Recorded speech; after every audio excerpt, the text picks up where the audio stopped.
پچھلے کئی سالوں سے پاکستان مخالف قوتیں صوبہ سندھ خاص طور پر کراچی میں دہشت گردی کی کارروائیوں میں کافی ملوث رہے ہیں. ہماری سیکیورٹی فورسز اور سندھ پولیس نے ہمیشہ ان کے ناپاک ارادوں کو عوام کی مدد سے شکست فاش دی. رینجرز کیمپ پر حملہ کرنے والوں کو افغانستان سے ہدایت مل رہی تھی. 3 دہشت گرد افغان تھے، 1 باجوڑ میں رہائش پذیر تھا. وزیر داخلہ سندھ ضیاء الحسن لنجار کی پریس کانفرنس. کہا ملک مخالف قوتیں امن کو نقصان پہنچانے کے در پہ ہیں. سیکیورٹی فورسز دشمن کی ہر سازش کو ناکام بنا رہی ہیں. ایس ایس پی عرفان بہادر نے بتایا خودکش بمبار کا تعلق افغانستان کے صوبے سے تھا. حملے کے ماسٹر مائنڈ قاری بشیر کو پاکستان سے افغانستان بلا کر ٹاسک دیا گیا. رینجرز نے انٹیلیجنس کارروائی کے دوران قاری بشیر کو گرفتار کر لیا ہے. دہشت گرد عثمان نے اعتراف کیا افغانستان میں مختلف کیمپس میں عسکری تربیت دی گئی.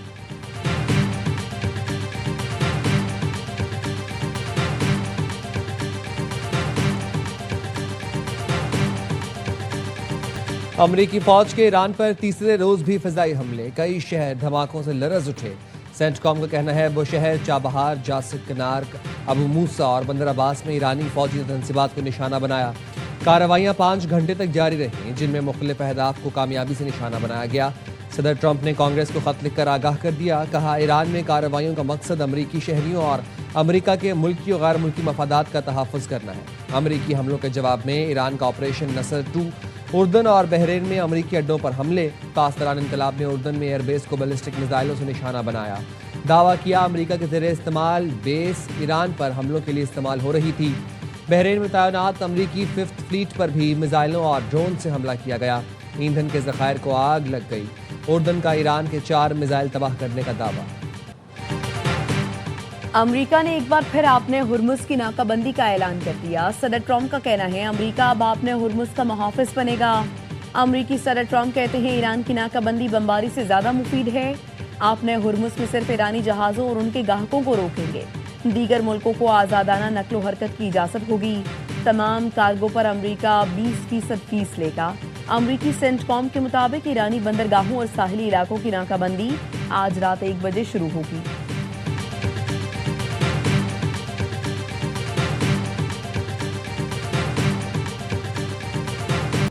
ایران ہمیشہ سے آبِ ہرمز کا اصل محافظ رہا ہے اور رہے گا. ایرانی وزیر خارجہ عباس اراغچی کہتے ہیں امریکی صدر بالکل ٹھیک کہہ رہے ہیں. جو بھی آبِ ہرمز سے تجارتی جہاز کو محفوظ راستہ فراہم کرے اسے معاوضہ ملنا چاہیے. 20% زیادہ ہے. ایران منصفانہ رویہ اختیار کرے گا، کم معاوضہ لے گا. ایران کا امریکہ کو آبِ ہرمز میں مداخلت سے روکنے کا اعلان. ترجمان خاتم الانبیاء ہیڈ کوارٹرز کرنل ابراہیم ذوالفقاری کا کہنا ہے امریکہ کو کسی صورت دخل اندازی کی اجازت نہیں دیں گے. امریکی مداخلت کو ایران کے خلاف جنگ تصور کیا جائے گا جس کی مکمل ذمہ داری امریکہ پر عائد ہوگی.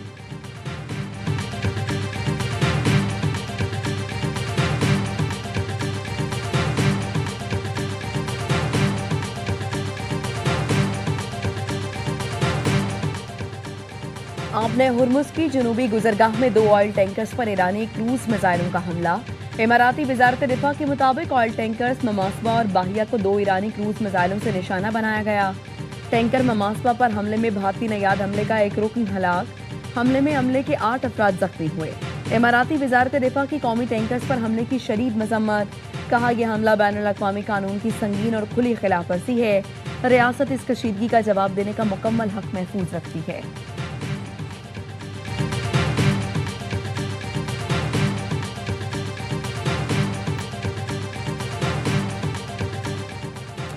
یمن کے حوثی باغیوں کا سعودی عرب میں ابہا ایئرپورٹ پر بیلسٹک میزائلوں اور ڈرون سے حملہ.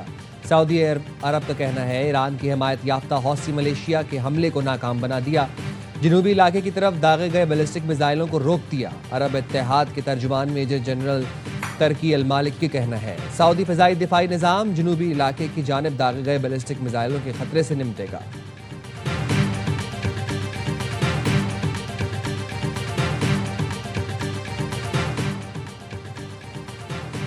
خلیج تعاون کونسل کی سعودی عرب پر حوثیوں کے حملے کی شدید مذمت. بین الاقوامی برادری سے سخت کارروائی کا مطالبہ.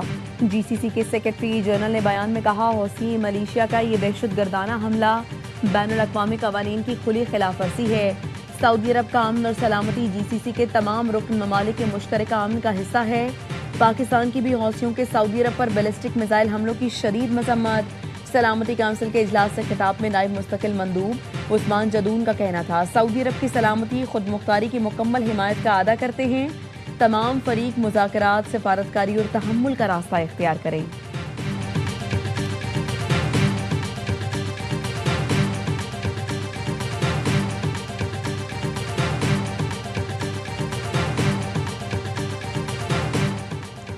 متحدہ عرب امارات میں امریکی سفارت خانے نے 15 جولائی تک سروسز منسوخ کر دیں۔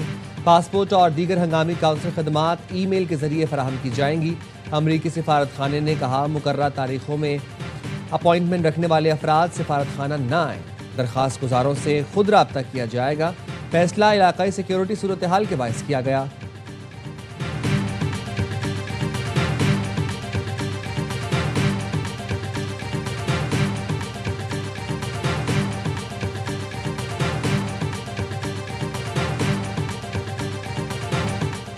برطانوی حکومت نے پاسداران انقلاب کو دہشت گرد تنظیم قرار دے دیا۔ اسلامی movement of companions of the right اور روس کی GRU والنٹیئر کور کو بھی دہشت گرد قرار دیا۔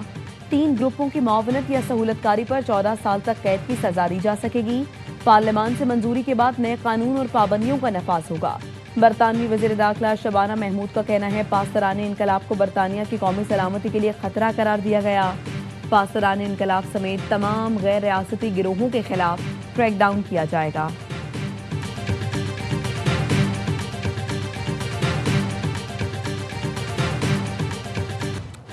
بین الاقوامی مارکیٹوں میں خام تیل کی قیمتوں میں اضافہ۔ برنٹ خام تیل 1.55% اضافے کے ساتھ $84.61 فی بیرل پر پہنچ گیا۔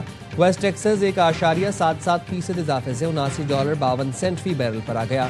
وزیر پیٹرولیم علی پرویز ملک نے کہا ابنۂ ہرمز کی دوبارہ بندش سے عالمی توانائی منڈیوں میں غیر یقینی صورتحال پیدا ہوئی۔ پاکستان میں پیٹرول کی قیمت بنگلہ دیش، سری لنکا اور ترکی سے کم ہے۔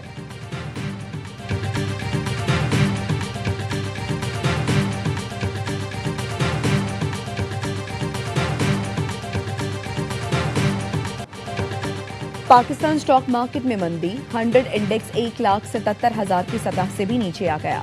3383 پوائنٹس کمی کے ساتھ انڈیکس 1,76,543 پوائنٹس پر ٹریڈ کر رہا ہے۔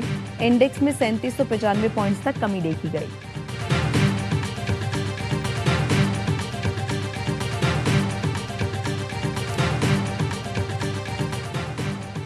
وزیر دفاع خواجہ آصف نے مولانا فضل الرحمان کے بیان کو شہداء کی قربانی کی توہین قرار دے دیا۔ ایکس پر لکھا فوجی جوانوں کی وطن کے لیے قربانی کو ان کی تنخواہ سے جوڑنا غیر منصفانہ اور شہداء کے خاندانوں کے دل آزاری ہے۔ کوئی شخص محض تنخواہ کے لیے اپنی قیمتی جان کی قربانی نہیں دیتا۔ جان کی قربانی کے پیچھے نظریے، عقیدے، فرض اور وطن سے گہری وابستگی ہوتی ہے۔ آپ حالات و واقعات سے اختلاف کر سکتے ہیں لیکن نظریے، محبت اور قربانی کی توہین نہیں کر سکتے۔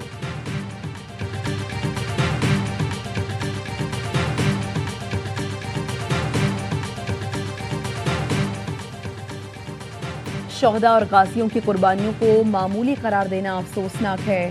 مسلح افواج کی قربانیوں کا احترام ہر پاکستانی کی قومی اور اخلاقی ذمہ داری ہے۔ سندھ کے سینئر وزیر شرجیل میمن کہتے ہیں شہداء کے اہل خانہ کی قربانیوں کو نظر انداز کرنا اور غیر ذمہ دارانہ تبصرے ناقابل قبول ہے۔ سیاسی اختلافات کو وطن کے دفاع سے وابستہ اداروں کے احترام سے الگ رکھنا چاہیے۔ ایسی باتوں سے گریز کرنا چاہیے جو شہداء کے لواحقین کے جذبات کو ٹھیس پہنچائیں۔ ڈاکٹر آکاش کے قتل میں ملوث 2 ملزمان کو حیدرآباد پولیس نے گرفتار کر لیا۔ پولیس کے مطابق گرفتار ملزمان اسلم بابا گروپ کے لیے کام کرتے ہیں۔ ملزمان ماضی میں بھی جیل کاٹ چکے ہیں۔ گروپ میں ایک لڑکی بھی شامل ہے۔ کراچی 3 تلوار میں بینک کے سامنے ڈکیتی کے دوران ڈاکٹر آکاش کو قتل کیا گیا تھا۔ مقتول کے چچا ہیم چند کا کہنا ہے ایسے سڑکوں پر قابل لوگوں کو مارا جائے گا تو کون یہاں رہنا پسند کرے گا؟ ہمارا تعلق کاروباری خاندان سے ہے، ملک کے نامور صنعتکار ہیں۔ بینک کے باہر سر عام فائرنگ کر کے معصوم بھتیجے کو قتل کیا گیا۔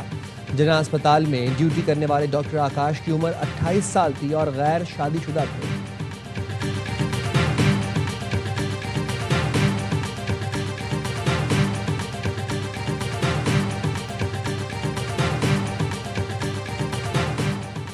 نئی آٹو پالیسی پر IMF اور ٹیرف پالیسی بورڈ سے مذاکرات کامیاب نہ ہو سکے۔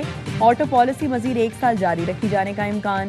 ذرائع وزارت خزانہ کا کہنا ہے گزشتہ آٹو پالیسی کو مزید 1 سال جاری رکھنے پر اتفاق کیا گیا. نئی آٹو پالیسی کے نظرثانی مسودے پر IMF سے دوبارہ مذاکرات ہوں گے. سندھ طاس معاہدے کی خلاف ورزی سے پاکستان کی عوام کے آبی تحفظ کو سنگین خطرہ ہے. معاہدے کی خلاف ورزی پر بھارتی عزائم بین الاقوامی اصولوں کے منافی ہیں. وفاقی وزیر احسن اقبال کا اقوام متحدہ کے ہیڈ کوارٹرز میں اعلیٰ سطح سیاسی فورم سے خطاب. کہا پاکستان موسمیاتی تبدیلی اور تباہ کن سیلاب سے سب سے زیادہ متاثر ملک ہے. عالمی برادری بین الاقوامی مالیاتی نظام کو موجودہ عالمی حقائق سے ہم آہنگ بنائے.